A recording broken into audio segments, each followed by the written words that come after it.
बंधुओं नमस्कार, मैं पंडित सुनील गुरुजी त्र्यंबकेश्वर से। आज यहाँ पर काल सर्प की पूजा हुई है। काल सर्प पूजा के बारे में आपको हम यहाँ बता रहे हैं। ये पूजा कौन कौन सी यहाँ पर हुई है, काल सर्प का मंडल कौन कौन सा है और कैसे विधि की जाती है। आइए बंधु, आप लोग यहाँ पर देखिए। सबसे पहले यहाँ पर भगवान देखिए गणेश जी हैं, जो गणेश जी की मूर्ति रखी गई है। विघ्नहर्ता भगवान गणेश जी, सभी विघ्नों को नाश करने वाले भगवान गणेश जी की यहाँ पर पूजा हुई है। इनको बोलते हैं गणेश जी की पूजा। प्रथम गणपति मंडल पूजन किया गया है। आगे बढ़ते हैं बंधुओं। जो कि कुंडली में राहु और केतु के बीच में सारे ग्रह एक साइड में होते हैं, तो इसको बोलते हैं पुण्यावाचन। यानी ये पुण्यावाचन का कलश है। इस पुण्यावाचन पूजन करने से आपकी कुंडली में जो दोष होता है, अनिष्ट होता है, वह सारा दोष बाहर निकाला जाता है जल के द्वारा। और जो शुभ पानी होता है, वह अमृत प्रकार का पानी होता है, उसके द्वारा आपका अभिषेक किया जाता है। उसको बोलते हैं पुण्यावाचन। आगे हम बढ़ रहे हैं। देखिए बंधु, आज इस कार्यक्रम में इसके विषय बताया गया आप लोगों को कि पूजा कैसे की जाती है, किस तरह की जाती है और विधि विधान से कैसे किए जाते हैं। तो आपको इसके प्रॉपर इस तरह यहाँ हम आपको बता रहे हैं। यह है षोडश मातृका, यानी आपकी कुल देवी। हर व्यक्ति के जीवन में, हर जाति के लोगों में कुल देवी होती है। किसी की माँ भगवती दुर्गा माता होती है, किसी की शारदा मैया होती है, किसी की सप्तशंगी होती है, किसी की तुलजा भवानी होती है, किसी की उमिया माता होती है और किसी की ब्रह्माणी माता होती है, किसी की पद्मावती माता होती है। तो यहाँ पर आपने षोडश मातृका का पूजन किया है।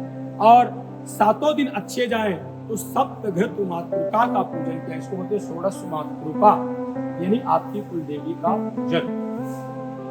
इसके बाद में नांदी श्राद्ध, यानी घर में आनंद की प्राप्ति हो। जब आप लोगों के घर में आनंद की प्राप्ति होगी, तभी तो आप बोलेंगे पंडित जी हमने पूजा करवाया, हमारा पूजा सफल हुआ और हमें आनंद की प्राप्ति है।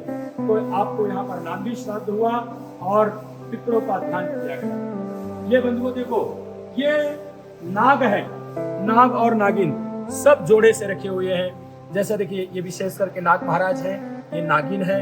तो नाग और नागिन ऐसे सबके जोड़े अलग अलग है ना।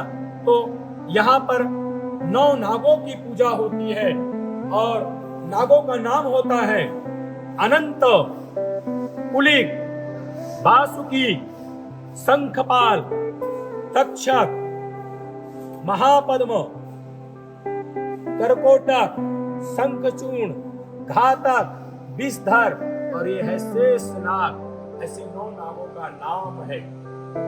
एक बार आप सुन लीजिए, मैं आपको नागों का मालूमात देता हूँ।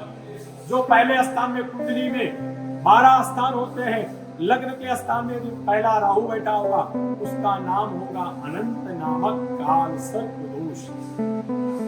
2 नंबर में बैठे होंगे राहु, तो उनको बोलते हैं कुलिक नामक काल सर्प दोष। 3 नंबर में बैठे होंगे तो उनको नाम है वासुकी काल सर्प दोष। 4 नंबर में होंगे शंखपाल नामक काल सर्प दोष। 5 नंबर में होंगे तो पद्म नामक काल सर्प। 6 नंबर में होंगे तो महापद्म काल सर्प। 7वें में होंगे तो तक्षक काल सर्प है।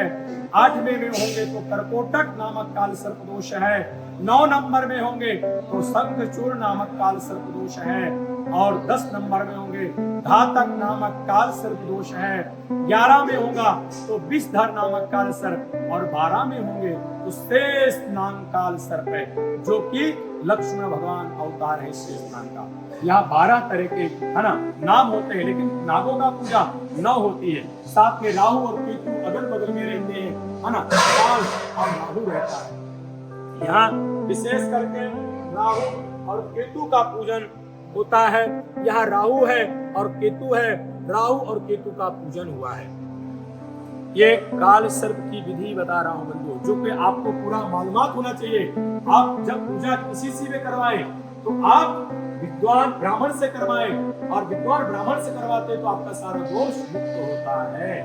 आगे चलते हैं बंधुओं, आज हम विशेष महत्व बता रहे हैं। ये महत्व जानेंगे तभी आपको रिजल्ट मिलेगा और भक्ति भाव से पूजा करेंगे। नवग्रह है, यहाँ पर सूर्य भगवान है जो लाल कलर के हैं। आज विशेष महत्व बताया गया है। सूर्य भगवान जो हमारे आकाश में रहते हैं, लाल कलर के जो रेड है वह सूर्य है। वहां पर चंद्रमा है जो कि चंद्र आकार के हैं, सफेद कलर में बनाया गया है, चंद्रमा का आकार दिया गया है, उसको बोलते हैं चंद्रमा। मंगल है, यह त्रिकोणीय आकार का बनाया गया है, रेड है कलर उसका।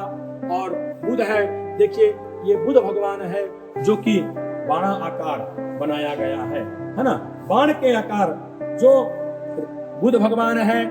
पीछ यहाँ पर देखिए, पीछ जो बैठे हैं यह पट्टी आकार जो कि बृहस्पति यानी गुरु यानी ज्ञान प्रदान करते हैं। शुक्र जो होता है वह स्टार कलर का होता है, यानी सफेद कलर रहता है और हमें वह स्टार बनाता है, रहने खाने का सुंदर प्रदान करता है। ये शुक्र के वजह से ही होता है बंधु। यहाँ पर शनि महाराज है जो कि हमें न्याय प्रदान करते हैं, तो शनि महाराज का पूजन किया है। शनि की 7.5 आती है तो हम परेशान सभी कोई होते हैं, इसलिए आपने शनि महाराज का पूजन किया है। यहाँ पर राहु है और ये केतु, यहाँ पर कालसर्प नवग्रह की पूजन किया है। राहु और केतु का पूजा करेंगे तभी कालसर्प का महत्व माना गया, तभी दोष मुक्त होगा। और आखिरी देवाधिदेव महादेव भगवान भोलेनाथ की आपने पूजन किया है। पूजन करने के बाद में वहाँ हवन हुआ है जो कि विशेष हवन करवाया गया है और देवाधिदेव महादेव का पूजन अभिषेक करके हवन किया गया है।